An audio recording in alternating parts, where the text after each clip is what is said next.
Поръчах си дрехи от Тему за първи път. На снимките изглеждат страхотни, но да видим дали наистина са качествени, дали си заслужават. Така, започваме с това. Определено тази жилетка много ми харесва, много е мекичка, много е приятна, седи супер готино. Полата не е нещо вау като качество, но не е и лош, и с дантелката мисля, че седи супер добре. Комбинирам с тези очила. Хайде малко по-спортен аутфит.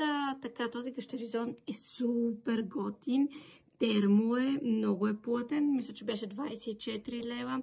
Комбинирам го с чанта. Ризата пак е от Тему, но определено не е някакво, кой знае какво качество, но мисля, че 16 лева и за комбинация ще ви върши работа.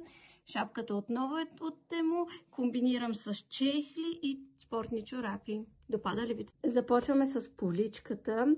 Много ми харесва. Супер удобна ми е. Широчка е.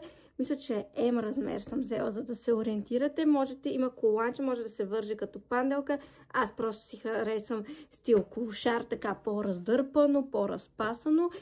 Блузката отново от Тему, пак е супер готина. Ето така, тук с ръкавчето. Това определено ми харесва. Дантелата никак не е лоша. Тя е изцяло прозрачна. Аз съм си сложила моя изчистена отдолу пола, която ползвам за такива дрехи. Да гласувате кой ви хареса и кое да задържиме. Пак полата от Тему.